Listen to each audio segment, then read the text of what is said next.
why did this not let me? Okay.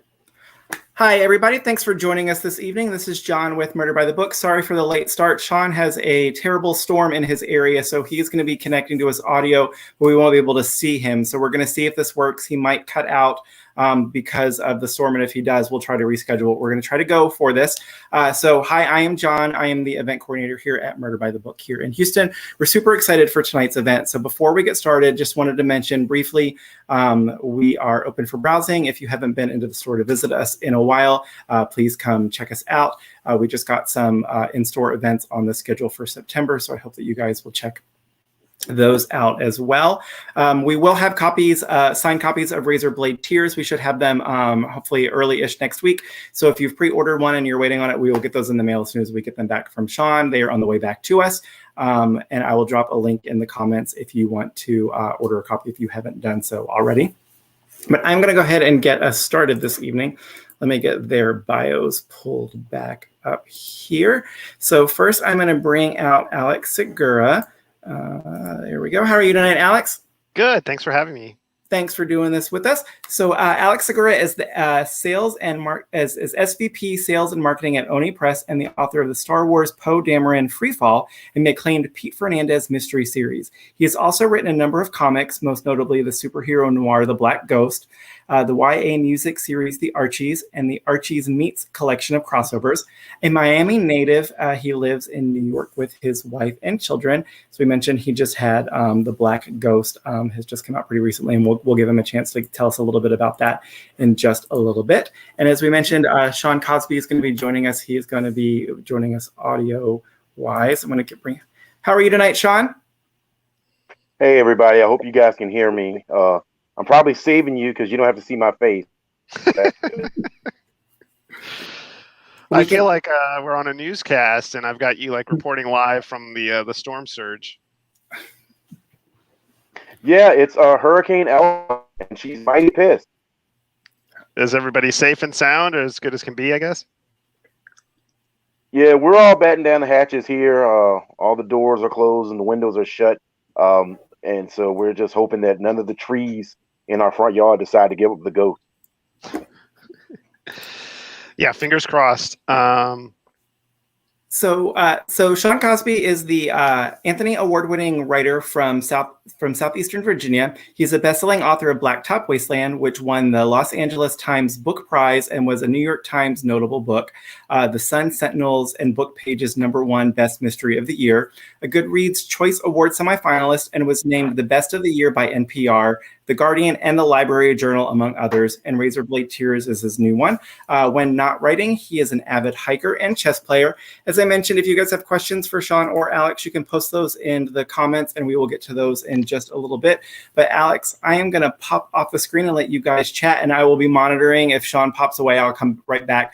And when you're ready for me to relay any crowd questions, just give me a shout. So I will see you in just a bit. Sounds good. Thank you, John. And thanks for Murder by the Book for hosting us. And Sean, I am really excited to just talk about this book, but also to just talk shop with you.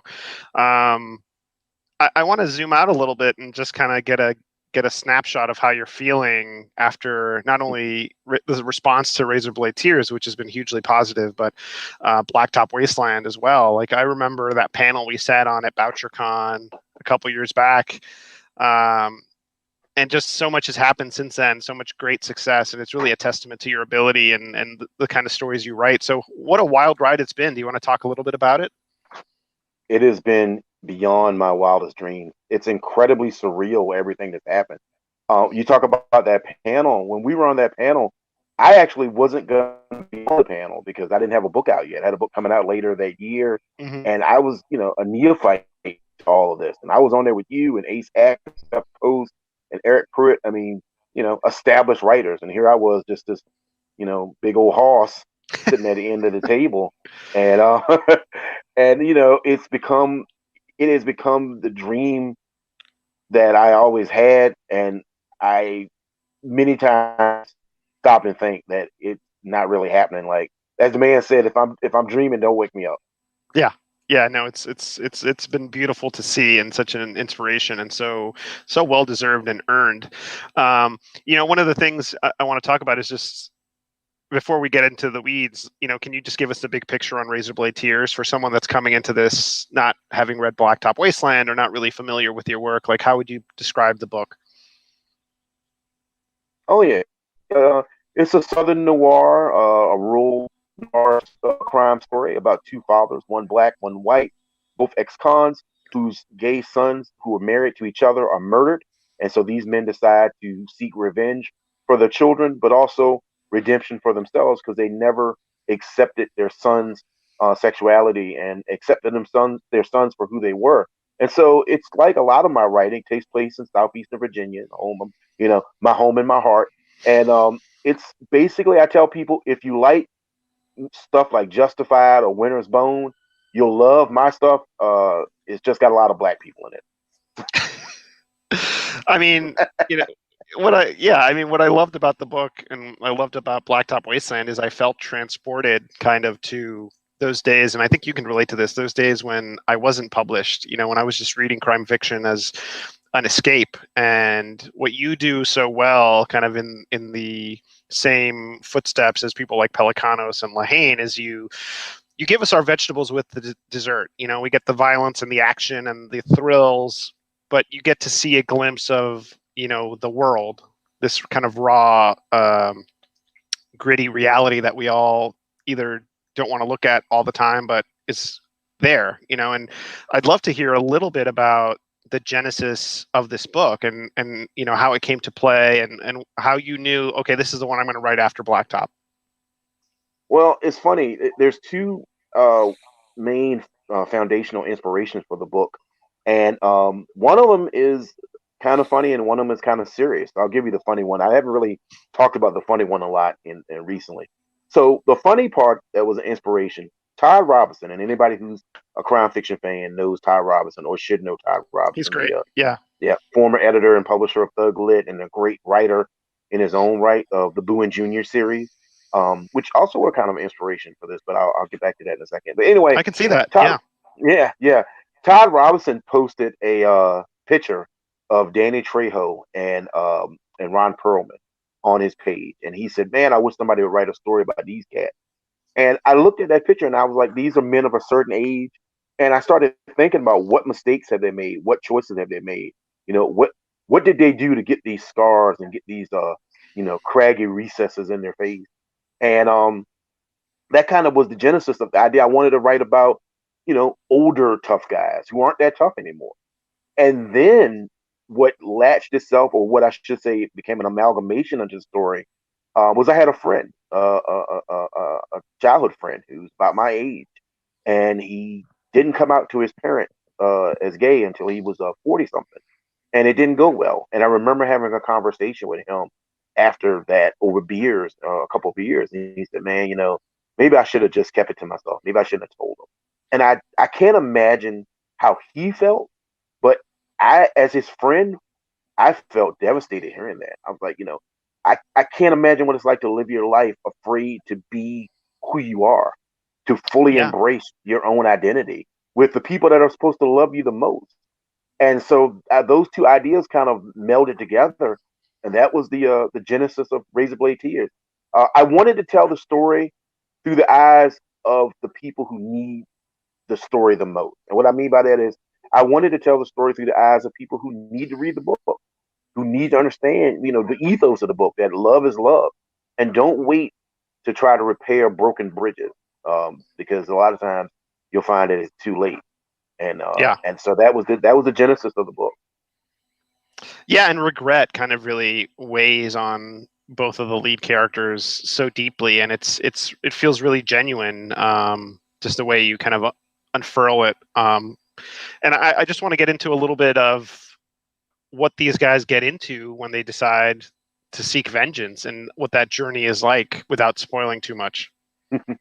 Yeah. So if you get the book, and I hope you do, I delay them giving over to their old dark impulses for a couple of chapters, because I didn't want it to be cartoonish. I didn't want it to be a buddy cop movie where they instantly are on this path of vengeance, this endless path of rage. I wanted them to struggle with it because they are older and they have made mistakes. And and they, maybe Buddy Lee doesn't so much, but Ike has a lot to lose. But then at the end of the day, what matters? What does it matter if he holds onto his business and his house and his life that he's built for himself if the men or people who killed his child are still drawing breath?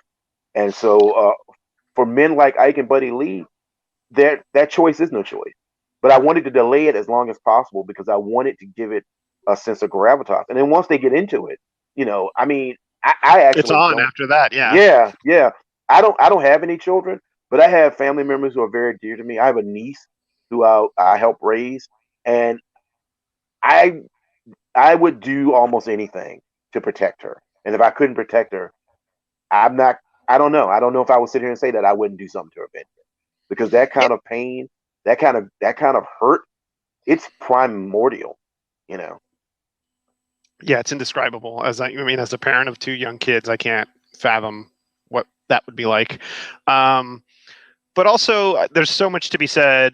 Just I've got my last book fresh in my mind, and there's so much to be said for the slow burn. It's not even set up; it's just letting people get used to the world and get used to the characters and kind of feel that connective tissue and feel like they're in this place.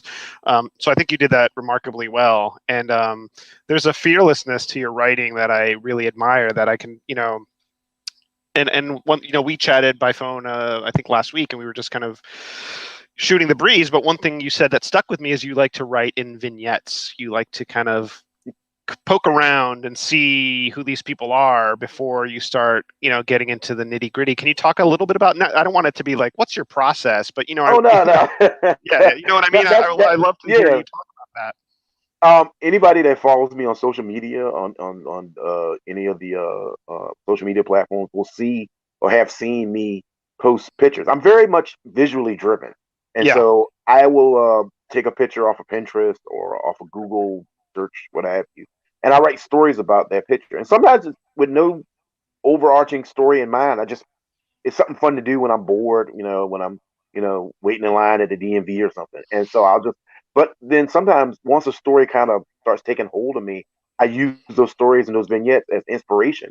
And it's a little bit of market research in a way, because I see how people respond. I see how people respond to the story or the vignette, and I'm like, okay, people really like this. Nobody really liked that. But also it's a way, crowdsourcing kind of. Yeah, a little bit, yeah. But also it's a way for me to kind of, like you said, get inside the heads of all the characters, not just the heroes, but the villains, the side characters, supporting characters. And once I get inside their individual heads, I can see pathways to write the story. And so for me, it's something I found. It wasn't something I always did, but it definitely helped me, I think, become a better writer. And I'm probably going to just stick with it, see how it goes. I mean, it's done pretty well so far, but yeah, I think I do something similar, except it's with music. I'll just start kind of listening to certain music and putting it into a playlist, and there's so much to be said for that time thinking about your book, and it's it's so valuable. There's the idea, you have to write 1,000 words a day, 7,000 words a week, or what have you. And I think it's really, as long as you are engaging with the work and really like becoming immersed in these characters and this world, and then the stuff, this book, Razorblade Tears, feels so lived in. It doesn't feel like something that was shot off or not thought through, and that's hard to do, I think. We share one huge influence that I think we could probably just do a whole panel on, and that's Dennis Lehane. But I do always get that Lehane vibe from your books. Like, definitely, like Darkness Take My Hand is still one of the creepiest books I've ever read, and I get a lot of that kind of middle period Pat and Angie stuff from these books in the best way possible. So, man, let me tell you, Dennis Lehane is such an influence on so many writers, not just us. But I think if you ask me who's on my Mount Rushmore of crime writers, it's Elmore Leonard, it's Walter Mosley, and it's Dennis Lehane for me, speaking personally. And yeah, that's mine. I mean, that's mine too. I throw in Pelicanos and Laura Lippman, and we're in good shape. And so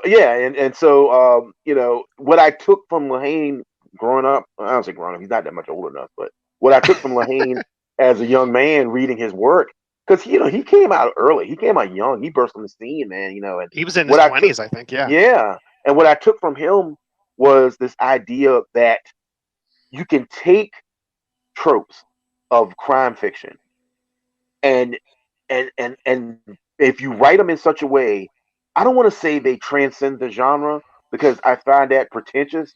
I Yeah. think what they do is they envelop the ideas they envelop ideas beyond just crime fiction. And what I mean is, I had a Yeah. conversation with somebody earlier today about this. You know, literature is the fruits of the writing process.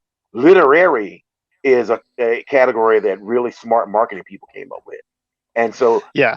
and Lahane for me was the first person I read who really wrote literary crime fiction. For me, again, I know there's other people that were doing it before, but for me, he was the first person that wrote literary crime fiction. Darkness Take My Hand, like you said, is one of the creepiest, darkest, most existentially driven books. That beginning prologue and Yeah. the issue is pain. Yeah, gosh, it's just it That's creeps yeah. me out. Yeah. And just Yeah. thinking Yeah. about, That scene at the in the house is just it's burned oh into my man. memory. And so I wanted to I wanted I hoped and prayed and tried and scratched and clawed to get close to that high bar. I wanted my writing to have that operatic Shakespearean feel, but grounded in the dirt and the sweat and the grit of the place that I call home. Well, as a fan of Lahane, I will tell you, you have done that. I think what I love about Razorblade Tears and Blacktop and obviously all those names we mentioned. Sorry, there's like an ambulance driving by.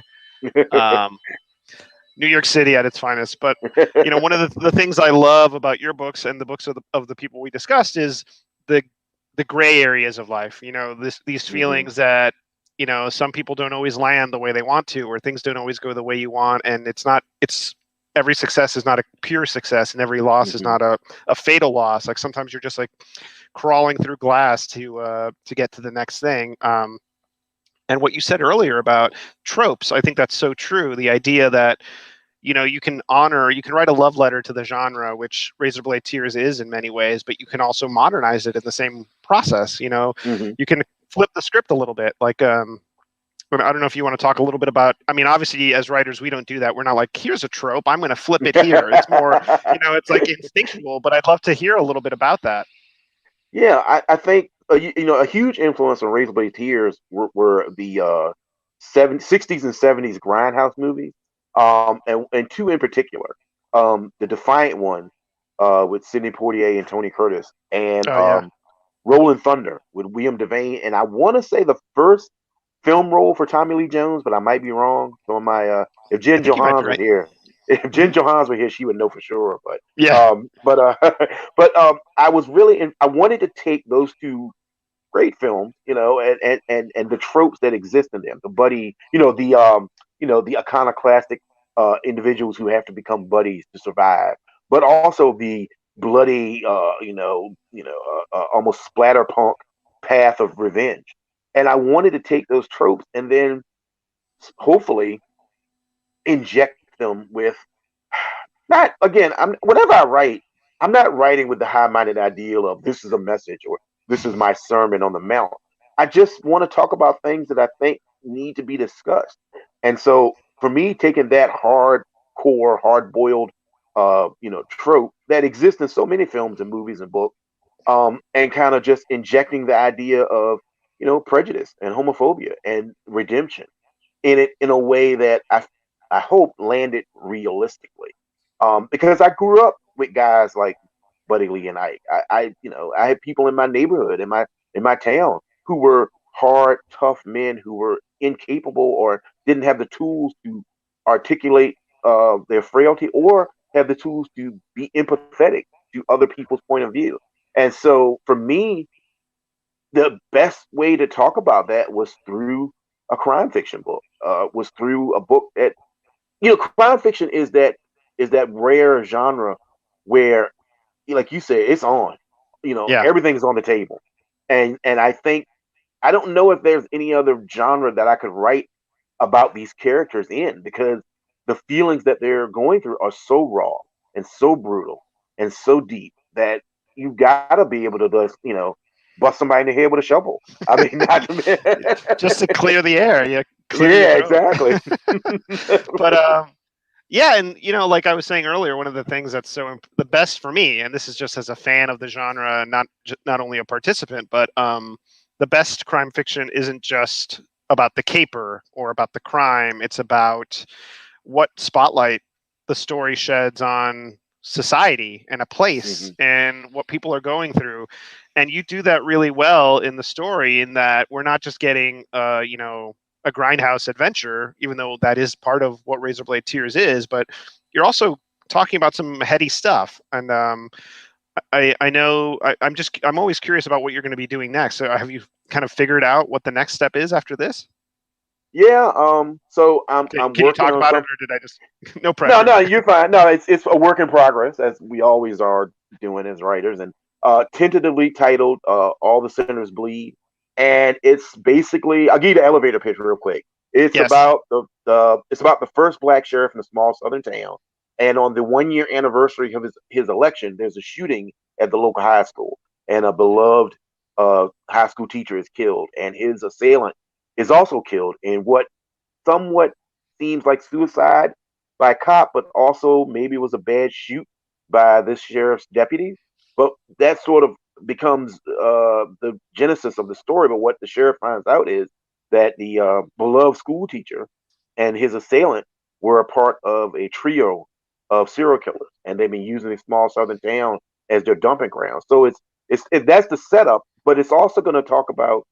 I want to talk about policing and using a small town as a microcosm for the macrocosm of police issues. Not just the recent stuff going on with like the George Floyd murder, but just policing in general. But also, I want to talk about religion and the way religion can take hold of a small town, and how there is this sense of salvation and hypocrisy that exists side by side in the same pew. I come from a small town of 8,000 people, and there are 21 churches in my town. And Wow. I want to talk about that. I want to talk about why, Sunday morning in America is the most segregated time in America. And so I definitely want to talk about it through this character who's, really he's trying to do good. At one point he says he's trying to fix things from the inside out.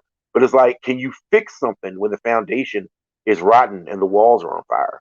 And so that's sort of, what I want to talk about. Me, just Yeah. lighthearted fare. Yeah, the Smurfs, like that. Nothing too stressful. No, that's a hell of an elevator pitch, and we were talking about it earlier, but I'm on board, so that sounds great. One other thing I wanted to talk to you about, and I'm sure you can relate to this, is the impetus for me with writing the Peep books was I love the genre, I love the PI fiction, and I loved the tropes, but I didn't see anybody like me that wasn't like the funny sidekick, or the Cuban friend or the Latinx friend, and that was a big motivator to create a character that was a lead, that was also like me and talked like me and lived like me.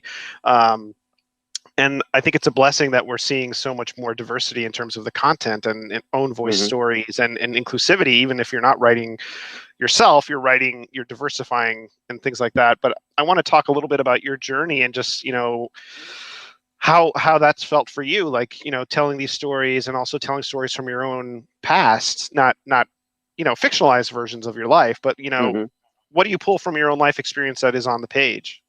Oh yeah, I mean, just like you, I'm a huge fan of the genre of the subgenre of crime fiction in general. I grew up reading, Raymond Chandler and Ross McDonald, John McDonald, and Mickey Spillane, and on and on and on. And so I grew to love these stories, while at the same time not recognizing anybody in these stories that look like me. Not Yep. just in a racial, from a ethnic or racial point of view, but all these stories, all these great foundational fathers and mothers of the genre that we love, a lot of the stories take place in the city. That's so far out of my purview as a child, as a young man growing up, and so I wanted to talk about and write stories about the place to where I come from, but using those foundational principles. And also like specifically like with Razorblade Tears, like for instance, I'll use this example. I love, I think any kid born in the 90s, you love like a movie like Lethal Weapon. And what happens a lot in a movie like that, the Roger Murtaugh character is the straight man, and the Martin Riggs character is the flashy star of the film. And yeah, Roger gets a few lines here and there, but this is the Martin Riggs show. And Yeah. what I wanted to do was with Razorblade Tears was basically not. I think we lost Sean for a second. Yep, it looks like we have. So we are going to hang out for a second and see if he comes back. Oh, I think he's coming back. All right. Maybe. Yeah, I dropped out. It's okay. You're back. Oh, there you are. You're on video. And we can see you video too. Oh. I'm going to cut my camera off because I think they give me a better signal. All right. Let's see. Gotcha. Yeah, we had a big flash, so that knocked me out. So you're back now. Okay. So we were just talking about representation and pulling things out from our own life experiences to be reflected in our fiction. Did we lose you again? Can you hear me? Yeah. Okay. But yeah, I'm going to talk real fast. But yeah, I mean, I just wanted to, I wanted to not flip the script with like the Roger Murtaugh, Mark Briggs trope, but I wanted to give both characters equal time. And I wanted to show how those characters are more alike than they think. And so that's where the relationship between Buddy Lee and Ike came from. The pacing of Razorblade Tears is so much different than Blacktop Wasteland. Buddy Lee and Ike have a lot of time to sit in a truck and talk. And I wanted to give them both equal billing. Yeah, no, the pacing is very different, but it suits the story so well, and it really is. It works out so nicely. So it's just me now. Okay. So it looks like we lost Sean again. So while we're waiting to see if he pops back in, Alex, do you want to tell us a little bit about what you've got coming up? Sure. Yeah. The Black Ghost just came out from Dark Horse Comics, and that's a superhero noir graphic novel that I co-wrote with Monica Gallagher, with art by George Cambadeus, and it's about this hard-drinking reporter, Lara Dominguez, who moves from Miami to this fictional city called Creighton, and she's basically investigating this superhero, but when that superhero is killed, she has to decide if she can kind of pick up the mantle and become the city's new protector. But the big thing I'm excited about that's coming out next March is Secret Identity, which is my next crime novel, and it's set in 1975 New York, and the protagonist is a woman from Miami named Carmen Valdez, and she moves to New York to work in comics, and she really wants to write a comic book and get that opportunity, and she gets this gig as a secretary at this fictional publisher called Triumph Comics, and her boss basically says, I've got a line out the door of guys I can give this work to. I'm not going to give it to you, my secretary. It's just not going to work. So a colleague approaches her and asks, can you ghostwrite this with me? And, eventually we'll give you credit, but it'll be a good opportunity for you, and we'll create this character. And so she does it, and she ghostwrites it. Nobody knows she's working on it. It becomes a huge hit, and then her collaborator is murdered. So she discovers her collaborator's been killed, and so she has to reinvestigate the crime to not only solve the death of her friend, but reclaim this character. And there's going to actually be comic book pages interspersed in the novel. So Sean's read it, so it's a huge honor that he read it. But yeah, I'm really stoked about that. So it's coming out from Flatiron in March. So Sean popped back in, and there he goes. He is here again. All right. So we're going to back up.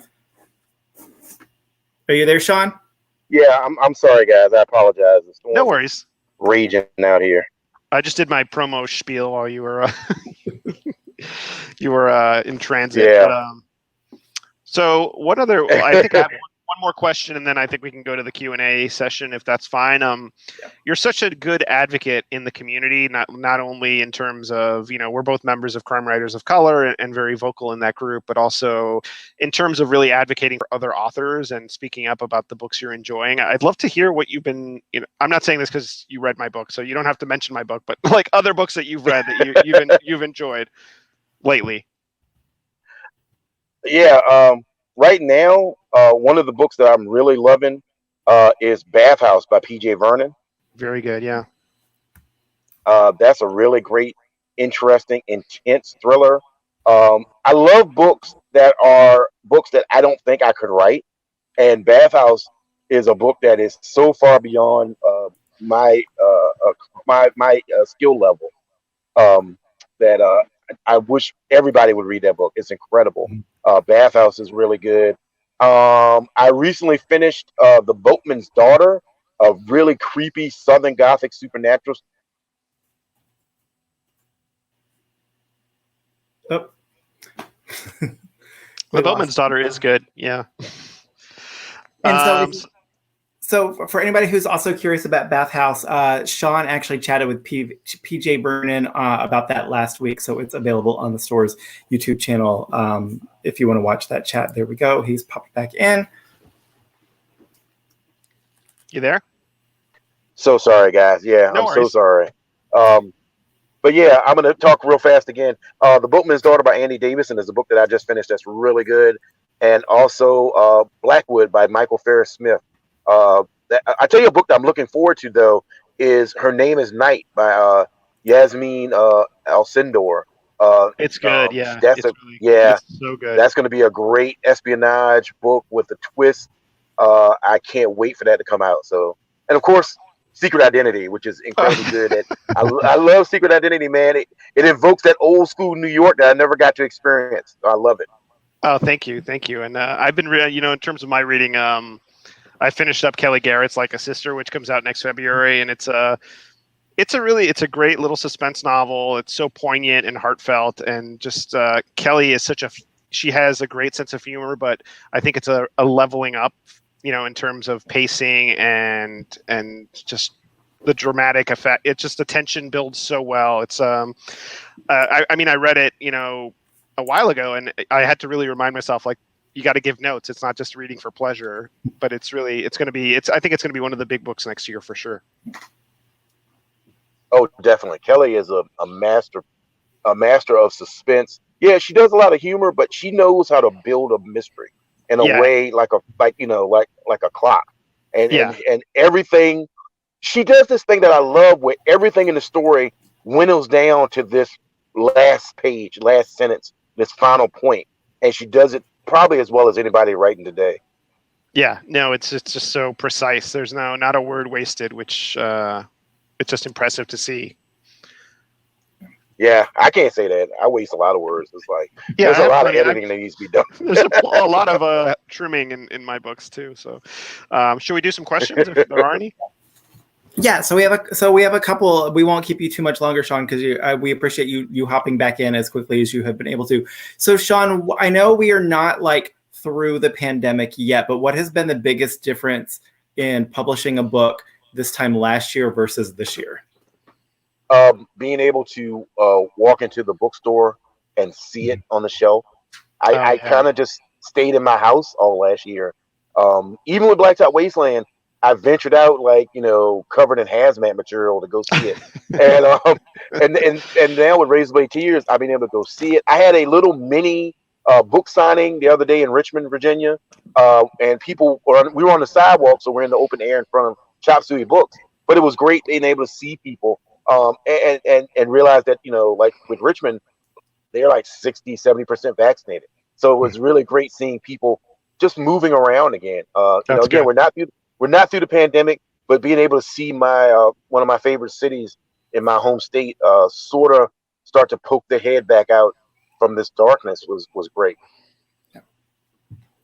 Yeah, we were saying before we went live that we're super excited. We've actually been able to get a handful of author events on the schedule for this fall.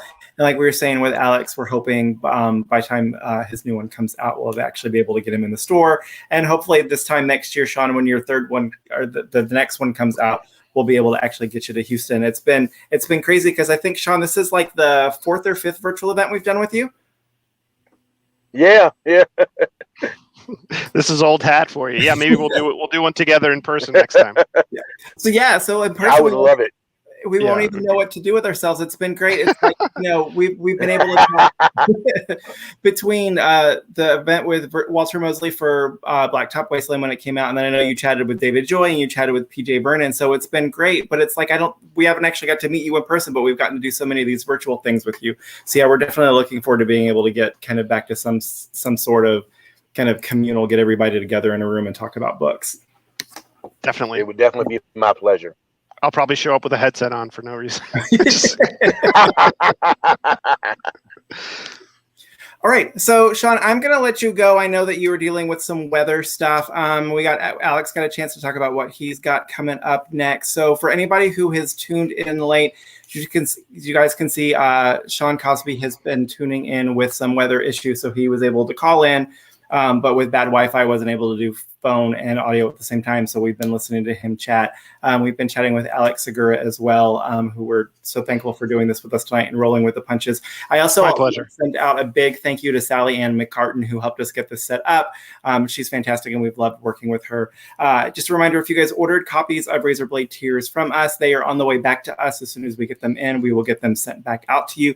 If you haven't pre-ordered, we still have some copies up for grabs. Sean, go take care. I hope you guys make it through the rest of the storm. Okay, and Alex, thank you so much for doing this with us tonight. Oh, thanks for having me, Sean. Good luck. Thank you so much for having us. I'm so sorry about this weather. I should have done a different rain dance. I apologize, but thank you guys so much. Live and learn. Thanks so much. Y'all take care. Y'all take care. Bye-bye. All right, bye-bye.